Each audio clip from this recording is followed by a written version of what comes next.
আরেকটা গুরুত্বপূর্ণ বিষয় জানতে চাইব, সোরিয়াসিস এর ক্ষেত্রে হোমিওপ্যাথি কতটা কার্যকর ভূমিকা পালন করে? ট্রিটমেন্টগুলো কী হয়, হয় রোগের বেসমেন্টে হয় অথবা ভাইরাস ব্যাকটেরিয়া ওই বেসমেন্টে হয়ে থাকে। কিন্তু আমাদের হোমিওপ্যাথি কখনোই কোনো ট্রিটমেন্ট ডিজিজ বেসমেন্ট বা ভাইরাস বেসমেন্ট ব্যাকটেরিয়ার উপর ডিপেন্ডস করে হয় না।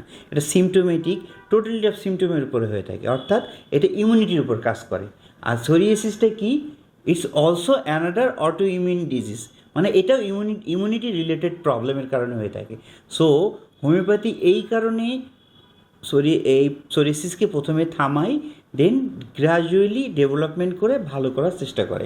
সো আমরা আশা করি অবশ্যই হোমিওপ্যাথি খুবই কার্যকারী, কিন্তু সেটা অবশ্যই ডক্টর, রেজিস্টার্ড ডক্টর হতে হবে, নাহলে ভুলের কারণে হতে পারে মেডিসিনাল অ্যাগ্রাভেশন, হতে পারে দুর্ঘটনা।